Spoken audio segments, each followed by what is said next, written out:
The gas station looked like it had been plucked straight out of a horror movie. Dim fluorescent lights buzzing weakly overhead, cracked pavement, and a faded sign swaying in the night breeze. It was the only source of light for miles, a lonely island in a sea of darkness. The four of us, me, Jay, Sam, and Bree, were halfway through our road trip, running on fumes and stale gas station snacks.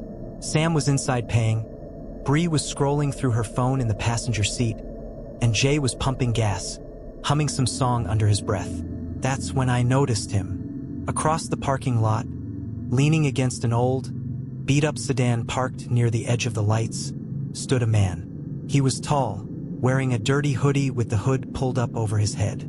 His face was partially obscured, but I could tell he was watching us. His posture was casual, almost too casual, like he had all the time in the world. "Hey," I whispered to Jay, nodding subtly in the man's direction. Jay followed my gaze, his face tightening. "Creepy," he muttered.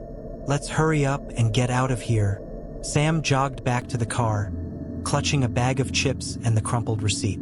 "What's with the face?" he asked as he slid into the back seat.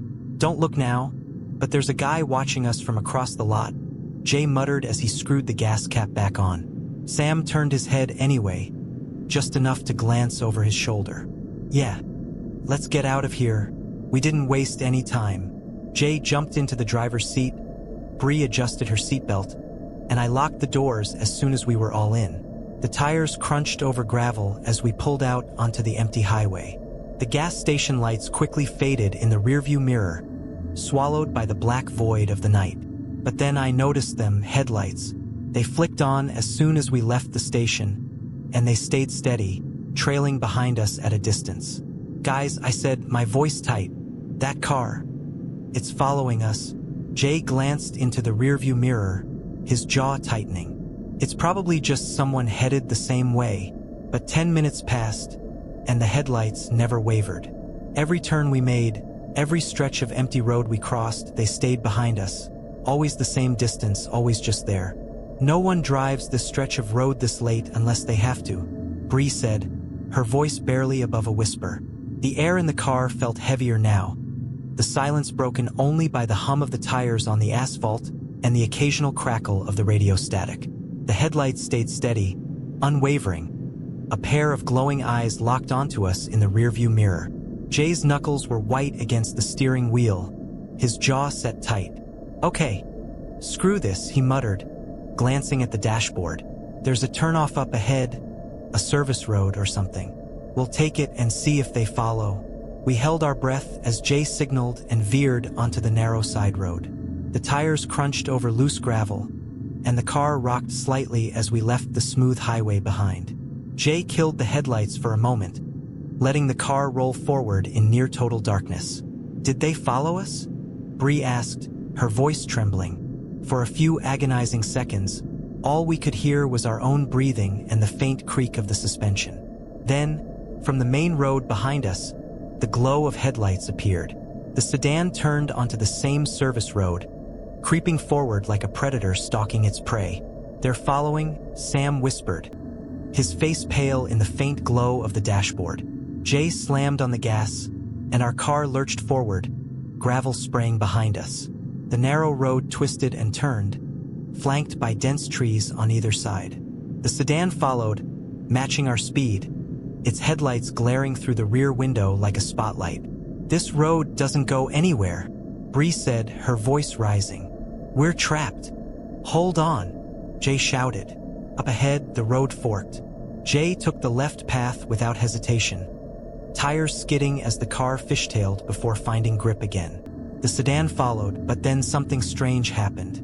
Its headlights flickered for just a second, like the driver had hesitated. "They don't know this road," I said, my voice barely audible. For a brief moment, hope flickered in the car. But then, the sedan's headlights steadied, and it surged forward, still tailing us like a shadow. The trees pressed in closer, their skeletal branches clawing at the sky as our headlights sliced through the pitch-black night. Gravel kicked up behind us, and every sharp turn felt like the car might spin out of control. The sedan stayed close, its headlights glaring, unwavering. "Jay!" They're gaining on us, Bree shouted, her voice trembling with panic. I know. Jay gritted his teeth, his focus glued to the winding road ahead. Up ahead, a narrow clearing appeared, a small, overgrown lot with an old maintenance shack. Jay swerved the car off the gravel road and slammed the brakes. Everyone out! Hide! He barked, his voice sharp with urgency. We stumbled out into the freezing night air, gravel crunching underfoot as we sprinted toward the shack. My chest burned with every breath, and the icy wind cut through my clothes. Sam and Bree ducked behind an old stack of wooden pallets, while Jay and I crouched behind a rusted metal drum. The sedan screeched to a stop at the edge of the lot, its engine idling loudly. The headlights cut through the clearing, illuminating patches of grass and the sides of the shack. The driver's door creaked open, and a shadowy figure stepped out. He was tall, wearing that same dirty hoodie, his face still obscured by the shadows. He stood there for a moment, motionless, scanning the lot like he could feel us watching him. Then he spoke. I know you're here, he said, his voice low and sharp, carrying easily across the cold night air. You shouldn't have stopped. My stomach nodded, and I held my breath as his boots crunched against the gravel. He started walking slowly, deliberately, toward the shack. Each step felt like a countdown. From our hiding spot, Jay whispered, when he turns, we run for the trees. Don't stop. Don't look back. I nodded, my hands trembling as I clutched a jagged piece of metal I'd found on the ground. The man paused near the pallets where Sam and Bree were hiding. For one agonizing second, I thought he'd spotted them. But then his head turned, and he started walking toward the opposite end of the clearing. Now! Jay hissed. We ran. We bolted for the tree line, our footsteps pounding against the gravel before crunching into the underbrush. Branches whipped against my face and snagged at my clothes, but I didn't stop. None of us did. Behind us, I heard the man shout, a guttural, angry sound that cut through the night like a blade. Run faster! Jay hissed as he led the way, ducking low to avoid a thick branch. Sam and Bree were right behind me, their breathing sharp and panicked. The headlights from the sedan cast faint beams through the trees, and I could still hear the slow, deliberate crunch of boots on gravel as the man started following us into the woods. We kept moving, weaving between trees and stumbling over roots, until finally, the light from the sedan disappeared entirely. The silence was heavy, interrupted only by our ragged breaths and the distant hoot of an owl. Did we lose him? Bree whispered, clutching Jay's arm.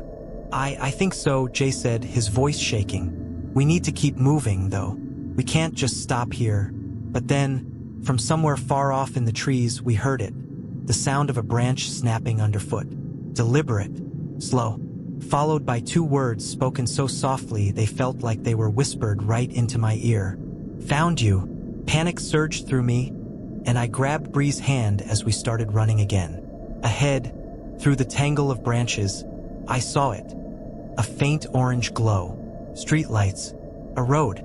Civilization. Go! Go! Sam urged, his voice breaking with relief as we burst out of the woods and stumbled onto asphalt. It was a small roadside diner, its neon open sign flickering in the window. A couple of cars were parked out front, and lights spilled out onto the empty parking lot. We sprinted across the asphalt, throwing ourselves through the front doors. The bell above the entrance jingled as we tumbled inside, disheveled and out of breath. A middle-aged waitress behind the counter looked up, her brows knitting together in concern. Whoa, are you kids okay? She asked.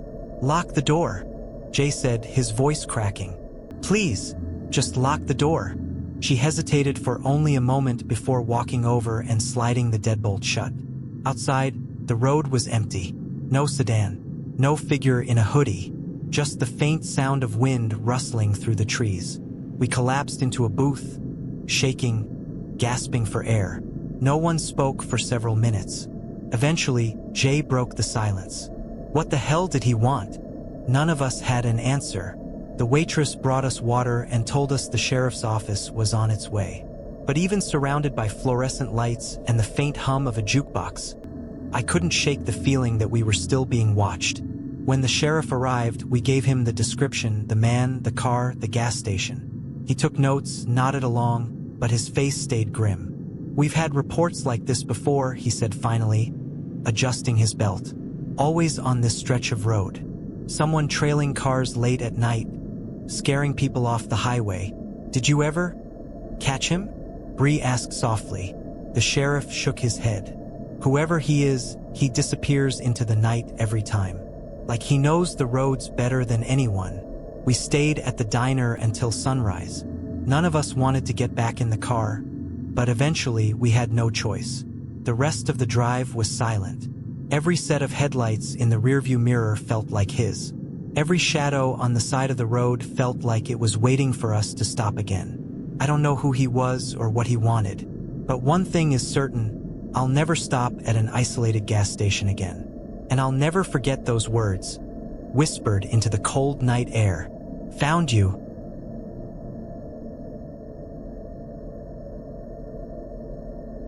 The Airbnb was everything the listing promised. Charming, rustic, and tucked away in a quiet corner of the countryside.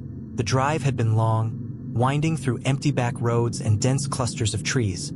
But the reward was this quaint little cottage, surrounded by rolling hills and painted in the soft glow of the setting sun. Sarah was already unpacking snacks in the kitchen, humming softly to herself, while I dropped our bags in the cozy living room, the faint smell of lavender and aged wood hanging in the air. On the coffee table sat a well-worn guest book, its leather cover cracked from years of use. I flipped it open absent-mindedly, scanning through scribbled notes from past visitors. Most entries were cheerful, people gushing about the peaceful views, the comfortable beds, and how they couldn't wait to come back.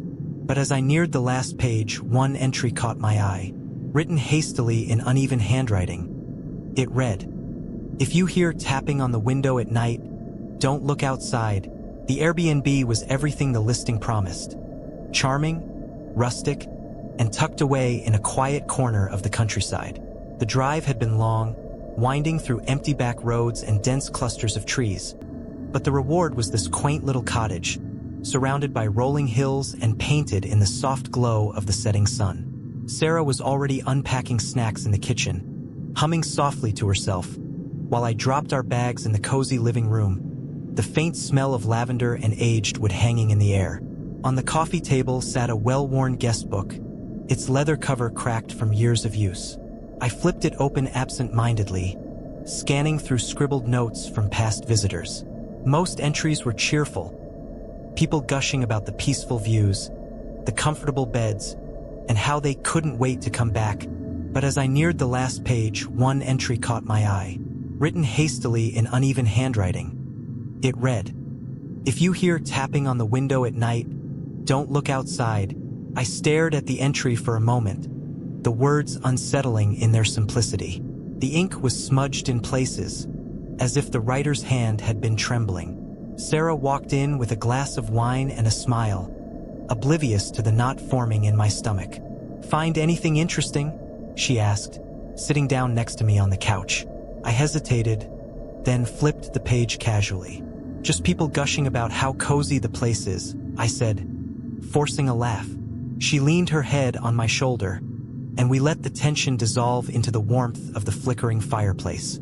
Outside, the sky darkened into a deep indigo, and the wind whispered faintly through the trees. Whatever unease I felt earlier started to fade as the night settled around us. Hours later, we were in bed, the window slightly cracked to let in the crisp night air. Sarah was fast asleep beside me, her breathing soft and steady. I was drifting off when I heard it. Tap, tap, tap. It was faint, almost tentative, like someone lightly tapping their fingernails against glass. My eyes snapped open, heart pounding as I strained to listen. Tap, tap, tap. I turned my head slowly toward the window. The curtains were drawn, and the faint glow of moonlight barely outlined the edges of the fabric. My pulse thundered in my ears. "Don't look." The words from the guest book echoed in my mind, sharp and clear. But curiosity, no fear, kept me frozen in place, staring at the motionless curtain. The tapping continued, tap, tap, tap. each sound sharper than the last, deliberate, like someone or something was waiting for me to respond. My breath caught in my throat as I slowly turned my head towards Sarah. She was still asleep, undisturbed by the noise, her face calm in the faint glow of moonlight slipping through the curtains. My hand hovered inches above her shoulder, debating whether to wake her. But then the tapping stopped. The silence that followed was deafening. My body was tense, every nerve on edge as I stared at the curtain, waiting, expecting something to happen. But nothing did. No movement, no sound, just silence. I exhaled shakily, my chest tight, and lay back down, staring at the ceiling. It was probably just a branch tapping against the glass, I told myself. The wind, maybe. Simple. Explainable. But sleep wouldn't come. My body was alert, my ears straining for any sound. My mind repeating those words from the guest book like a mantra. If you hear tapping on the window at night, don't look outside. Eventually, exhaustion won. My eyes drifted shut, and I slipped into a restless sleep. I woke to Sarah shaking me, her voice sharp with fear. "Babe, wake up." I sat up abruptly. What's wrong?" She pointed at the window. The curtains were still drawn, but now there was something else. A faint shadow outlined against the fabric. Tall, still, like someone was standing just inches away from the glass. And then it started again. Tap, tap, tap. The tapping was louder this time, more insistent. Tap, tap, tap. Each sound felt deliberate, like it wasn't just about making noise, it was about being heard. Sarah's hand was clenched tightly around my arm, her knuckles pale. "What do we do?" she whispered, her voice trembling. I couldn't answer. The shadow on the curtain remained perfectly still, unmoving, except for the faintest tilt of a head, like it was listening. Every instinct in my body screamed not to look, not to pull back the curtain, not to meet whatever was standing on the other side. Maybe it's just someone messing with us? I offered weakly, though I didn't believe it for a second. Sarah shook her head. "It's 3 in the morning. Who would?" The tapping stopped again. Silence. Heavy, suffocating silence. We stayed frozen, our breath shallow, every creak of the wooden house amplified in the stillness. And then, from somewhere inside the room, we heard it. A whisper, faint, garbled, but unmistakable. "Come look." Sarah let out a sharp gasp, her grip on my arm tightening like a vice. My heart felt like it was about to explode in my chest. Slowly, my eyes drifted back to the curtain. The shadow was gone. But before either of us could move, the bedroom door creaked open slowly. We both froze, staring at the widening gap. The hallway beyond was pitch black, but something felt wrong, like the darkness was thicker, heavier. "Get up," I whispered. "We're leaving. Now." Sarah and I scrambled out of bed, our feet barely touching the cold wooden floor as we crept toward the bedroom door. My heart was hammering so hard I thought it might crack my ribs. I reached for Sarah's hand, clutching it tightly as we stepped into the hallway. The air out here was colder, and it carried a faint smell. Something metallic, something wrong. The hallway stretched into darkness, the faint glow of moonlight filtering through a window at the far end.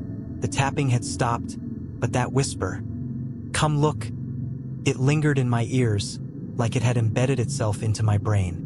We moved slowly, every creak of the floorboards beneath us feeling impossibly loud. Sarah was trembling, and I wasn't far from it myself.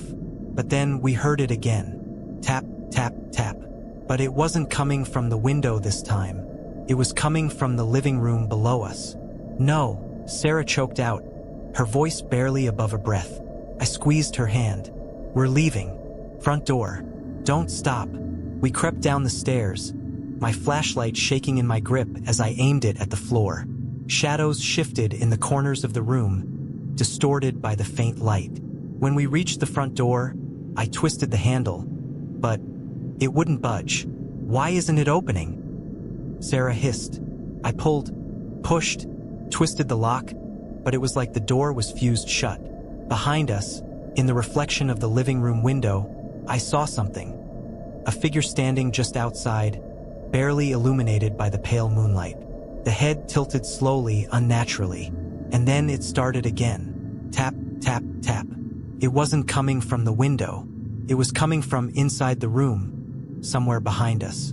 We turned at the same time, and there it was, a silhouette standing in the far corner of the living room. Tall, thin, its face obscured in shadow, but with an overwhelming sense of wrongness. Sarah let out a muffled scream, and I grabbed her wrist, pulling her toward the kitchen door. It swung open easily, and we stumbled outside into the freezing night air. We didn't stop running until we reached the car. The keys fumbled in my hand as I unlocked the door, and we threw ourselves inside. The engine roared to life, headlights cutting through the fog as I slammed on the gas and tore down the narrow country road. In the rearview mirror, the house sat in the distance, bathed in pale moonlight, and standing in the driveway, barely visible but unmistakable, was the silhouette, watching, still. We drove until the sky turned gray with the first hints of dawn. Neither of us spoke. I sent the Airbnb host a message as soon as we reached a gas station. I didn't mention the figure or the tapping, just said we had to leave early due to an emergency. The reply came within minutes. Understood. Hope everything's okay. By the way, please make sure you didn't leave any windows open last night. Sometimes things get in. I deleted the app. We never spoke about it again, but every so often, in the quiet moments of night, when the house is still and the wind brushes against the window, I hear it. Tap, tap, tap. The construction site loomed over us like a skeletal beast. Half-built towers clawing at the gray sky, scaffolding creaking faintly in the breeze. The three of us, me, Kara, and Liam, had slipped through a loose section of the chain-link fence earlier that afternoon. Cameras slung over our shoulders and adrenaline buzzing in our veins. The golden hour sunlight filtered through steel beams and broken windows, painting long shadows across the dusty concrete floors. "This place is perfect," Kara said, snapping a photo of the twisted rebar poking out from a cracked column. Liam was already climbing a rusted staircase, muttering something about getting a better angle. But as I wandered deeper into the site, camera clutched tightly in my hand, I started to notice things that didn't fit. Footprints. Recent ones. Pressed into the thick layer of dust. Crumpled fast food wrappers stuffed into the corner of a room. And the faintest smell of cigarette smoke hanging heavy in the stale air. I swallowed hard and glanced around, the weight of the silence suddenly pressing down on me. The construction site had been abandoned for years. There shouldn't be anyone here. "Hey, guys," I called out, my voice echoing faintly through the cavernous space. "Do you smell that? Cigarette smoke?" Liam appeared at the edge of the second-floor platform, leaning over the railing with his camera hanging around his neck. "Yeah, I noticed it too. Fresh footprints up here, like someone was pacing around." Kara walked up beside me, her brow furrowed as she scanned the shadows in the corners of the room. "Someone squatting here, probably. We should wrap this up." She was right. The sense of unease was growing, creeping up my spine like icy fingers. I checked my phone, no signal. Of course, places like this were black holes for reception. "All right, let's pack it up," I said, my voice steadier than I felt. But then, from somewhere above us, we heard it. Heavy footsteps. Slow, deliberate, each one echoing with a dull thud. We froze, our eyes snapping upward to the exposed beams and cracked concrete ceiling. The footsteps stopped for a moment, then started again. Closer this time, heading toward the edge of the floor above us. Liam raised his camera, snapping a quick photo of the ceiling. The flash lit up the space for a split second, and in that moment we all saw it, a shadow. A figure, just barely visible through the gaps in the floor above, standing perfectly still and looking down at us. The three of us stared upward, our breath caught in our throats. Then the footsteps started again, faster this time, moving toward the far side of the building. "We need to leave," Kara said, her voice trembling. We turned and started moving quickly toward the entrance, but as we rounded the corner, we stopped dead in our tracks. The way we'd come in, the loose section of the fence, was now blocked. Stacked metal beams and concrete slabs had been piled against it, as if someone had sealed us in. My stomach dropped as I stared at the makeshift barricade. It wasn't accidental. Someone had intentionally blocked the exit. Kara let out a shaky breath beside me, her hand clutching her camera strap like it was a lifeline. Liam took a step back, scanning the area behind us, his face pale under the weak light filtering through the skeletal structure above. No, this doesn't make sense," Liam stammered. "That fence was wide open when we came in." "Someone's here," Kara said softly, her voice trembling, "and they don't want us to leave." From somewhere deep within the structure, the heavy footsteps started again. This time, they weren't above us, they were below. A rhythmic, deliberate sound, each step growing louder, echoing through the concrete void. "We need to find another way out," I said, my voice barely steady. "There has to be another exit. An emergency stairwell, a service door, something." Liam nodded, his head jerking in quick, panicked movements. "This way," he hissed, motioning toward a narrow hallway lined with exposed wiring and rusted scaffolding. We moved quickly, our footsteps muffled by the thick layer of dust. The smell of cigarette smoke lingered in the air, stronger now, almost suffocating. Somewhere in the distance, metal clanged against metal, followed by the faint sound of breathing, heavy, ragged, close. We turned a corner and stopped in front of an old metal door with peeling green paint. A faded exit sign hung crookedly above it. "It's locked," Liam said after rattling the handle. "It's rusted shut." Kara's breathing grew quicker, and I felt my chest tighten. The footsteps were louder now, echoing from somewhere nearby. And then, from behind us, so close it felt like it was inches away, a voice rasped through the silence. "Why are you running?" The voice was low, gravelly, and impossibly close, cutting through the silence like a knife. My blood ran cold, and I could feel Kara's hand clutching the sleeve of my jacket, trembling violently. Liam's head snapped around, his flashlight beam shaking as he pointed it back down the hallway we'd just come from. But there was nothing there, just shadows swallowing the edges of the light. "Who's there?" Liam shouted, his voice cracking. No response, just silence. And then, a single footstep, slow and deliberate, echoing from somewhere deep in the dark. "We can't stay here," I whispered. My voice felt fragile, like it might shatter under the weight of the fear pressing down on me. "Help me," Kara said, her voice frantic as she started pulling at the rusted door handle. Liam joined her, both of them tugging and shoving against the corroded metal.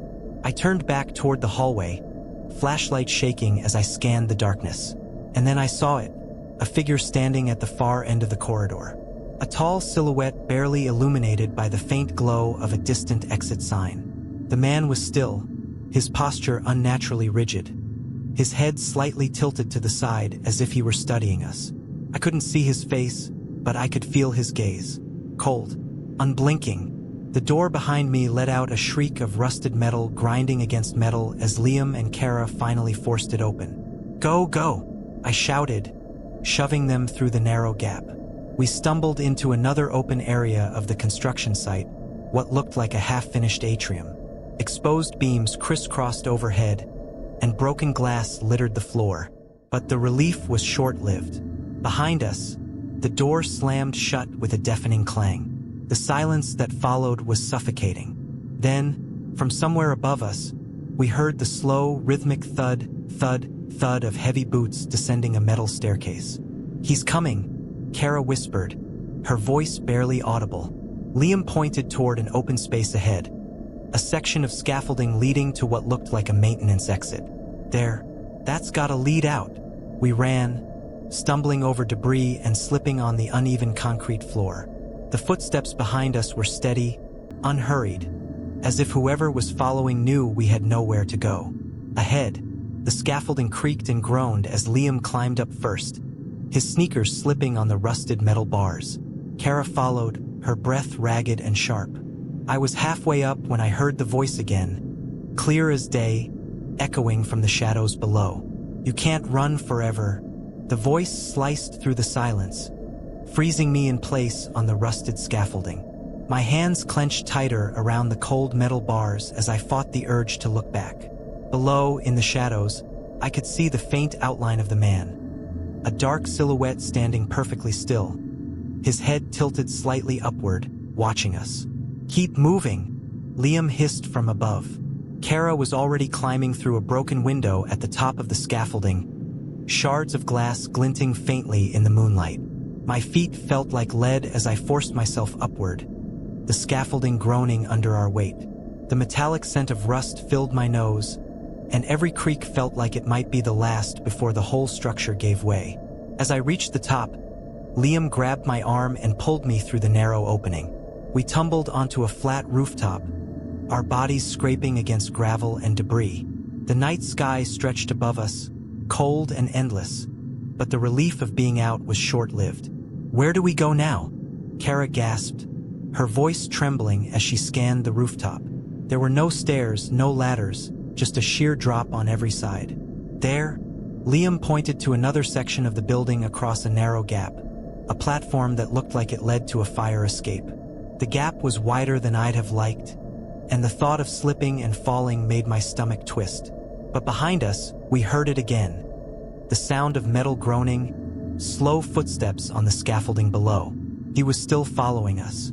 One by one, we leapt across the gap. Liam went first, landing hard but safe. Kara followed, stumbling slightly but catching herself on the edge. I was last. My heart pounded in my chest as I backed up, took a running start, and jumped.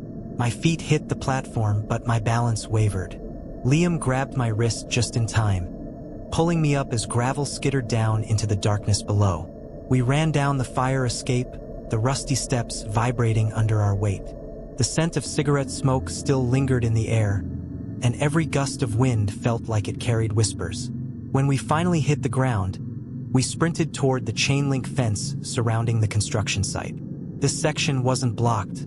Someone had cut through it recently. We burst through the gap, stumbled onto the cracked pavement of the nearby road, and didn't stop running until we reached the faint glow of streetlights in the distance. The police weren't interested when we tried to explain what had happened. Trespassing charges were more important to them than our rambling story about a shadowy figure and blocked exits. They didn't even send anyone to investigate. Liam tried to brush it off as just some unhinged squatter trying to scare us away. Kara refused to talk about it at all. But I can't stop thinking about him. The way he moved, the way he spoke, the certainty in his voice when he said, "You can't run forever." Sometimes, late at night, I dream about that construction site. I dream about heavy footsteps, a flickering cigarette ember in the dark, and a shadowy figure watching me from just out of reach. And every now and then, when I walk home alone, I swear I catch the faint smell of cigarette smoke lingering in the air.